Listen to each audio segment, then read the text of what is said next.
Hey everybody, I'm Yvonne Williams with Back to Earth Creations, and in this video I'm going to be showing y'all how I like to make these wire wrapped crescent moon pendants. That way you can make your own into necklaces or earrings or just whatever you like. So let's go ahead and get started. So for this video, you're going to want to have your cabochon. You could either make your own, buy them online, get them from my craft along kits or on my Etsy. There will be links down in the video description to all the different tools and materials used here. And those are affiliate links, so anything that you purchase through there does greatly benefit our company. I'm just using wire snips, mandrel pliers, and round nose pliers. You could also just use a regular mandrel or a knitting needle in whatever sizes that you like, or literally anything like a pen, anything like that would work. I'm going to be showing two variations in this tutorial, one using a 16 gauge wire and one variation using two 18 gauge wires. So, and also this can be done with the crescent moon facing whichever direction you like. And also this is just a core technique, so like kind of a very foundation design. I'd really love to be able to see what you guys do with it, kind of take this basic and make it your own. So using our mandrel pliers, I'm going to start by making the bail. I'm using our 8mm step on the mandrel, and I'm coming in about 4 finger widths. So, well, let's see, that's almost 3 inches. If we scooch down just a bit more, that's a comfortable 3 inches. And I'm not squeezing the wire to death, but I am gripping it firmly. And I'm just going to rotate this wire around our mandrel twice, and that's going to make our bail. And then I'm coming through and working with a new tripod, so I'm trying to get used to its orientation. And I'm just going to come in and grip my wire and do, I call it a twist tie twist, but it stabilizes those wires. Oops. And so now from here we can decide which way we want our crescent moon facing. And I think I'm going to have it facing this way just because I don't know, I really like it that direction. Completely personal preference though. So what we're doing from here is kind of finding that center line of the crescent moon. Even though it's an asymmetrical piece, there's still a little bit of a center weight to it. Or you could have it, hanging like this, but I'm finding the center line for me because this is how I like to do it. And then I'm just wrapping the shorter wire around the tip of the crescent moon. And I'm just going to leave it like that for now. And then coming in on the next step, you can see, oops, it fell straight out. That's okay, super durable. So we're going to put our cab back in, and I want to keep our bail oriented the same way that it has been. So I'm just going to grip onto the back here with my finger. Let me see if I can't zoom in. There we go. So this is how it's looking so far. And I'm just pinning that down with my thumb and putting a little bit of a bend into the wire. And now I really want to stabilize this so it stops falling out of its setting. And again, just gripping. And I'm just wrapped around. There's that once.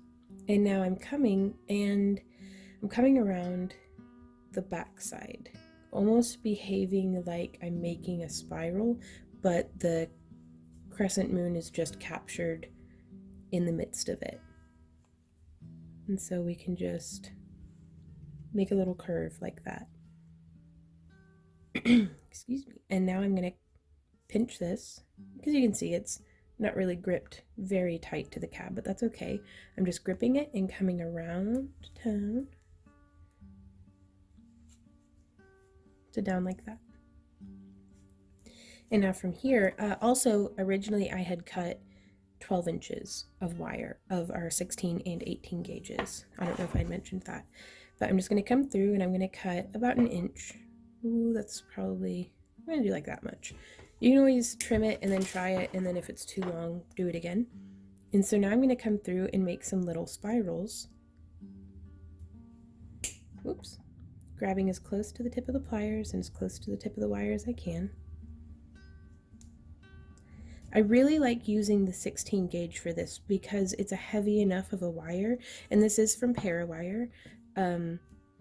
Very, very nice enameled copper wire, though if you got a recent kit at the time of recording, it's like, what month is it? January 2020. I have been sending out the bare copper wire because I wanted y'all to be able to experiment with oxidizing. But I really love Parawire's products. Their wire comes dead soft, so it's very easy, like very malleable, but it work hardens up nicely, so it holds stays nice and stiff when you're done with it. So there we go, just making those little spirals on the ends. And we could have just as easily, like, I think I might make this spiral like teeny tiny. So let me try snipping off just a bit and gripping, because I don't want to cover up so much of the tip. There we go. I kind of like that. And we have the option here that we could have hung like a little dingle dangle hanging down. And I'm going to get in here with my fingernails and just open up that just a little bit because I like that shape for the bail. So that's this design with one wire, and you could do all sorts of variations on it too. Instead of crossing over in the front, we could just do a loop, then go across the back and do a loop. In that way it's not obstructing the view of the moon at all. But let's try it now with two 18 gauge wires. And so I'm just going to grip about a hand span in from the tip. And I'm going to do still 2 full rotations because I think it'll look nice. Though we could just do 1. Nah, let's do 2.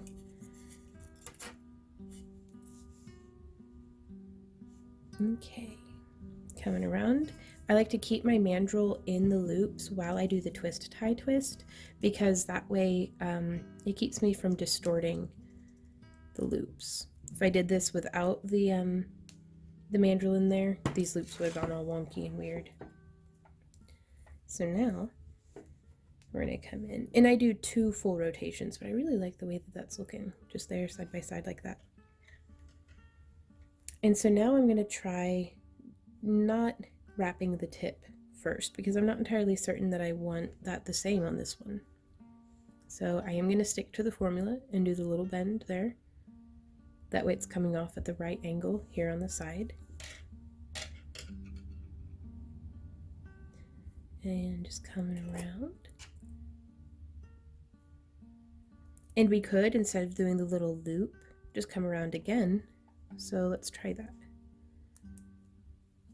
So there's just 2 wraps. I mean, this is a quite straightforward and simplistic design. So now on this one, I'm just going to come up around like that on this side of the bail, whereas on the last time we wrapped it, we went on that side. And I'm actually going to come around just with one of the wires on this side. I'm going to bring this one out straight. Let's give it a snip. There. Coming in with my round nose pliers. Oop. If it doesn't make that noise, are you even wire wrapping? Like, is how I feel about, like, I make that noise on every single project. Okay, so coming around, making a nice little loop. Now, I think I'm going to bend this that way. And then I'm going to grip it again. Now this might actually be a little too long, but we can decide later.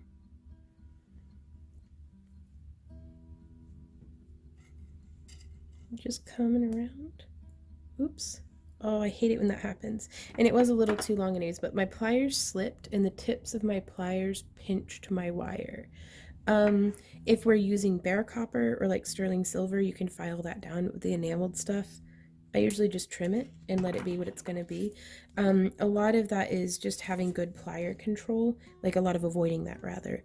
Or you could use a tool like Tool Magic that helps you keep a better grip, but I like it a lot better, just a little spiral anyhow. So now we can come around. And this design is covering up a whole lot more of the crescent moon than the other one. But again, it's if you make a cab that's maybe a little bit more bland and you don't mind covering up as much of the, I mean, this one's still really sparkly and pretty, but I really love these faux labradorite cabs that we've been sending out. Okay, so I'm going to split it now, and I'm going to take just one,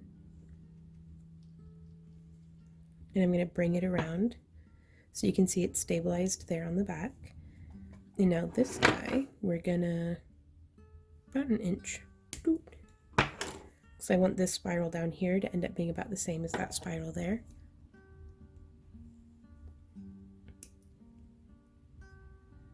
And you could incorporate beads, you could, I mean, there's all sorts of, the trend seems to be fading off in the new year at the time of recording, but for the past like 6 months, it seems on Instagram, it's been like really crescent moon heavy, and I've been so inspired, and it's been really hard to feel like I'm coming up with something that's like original that I could teach. And it's like, you know, there's not a thing in my life I've ever done that's not derivative of someone else's amazing artwork.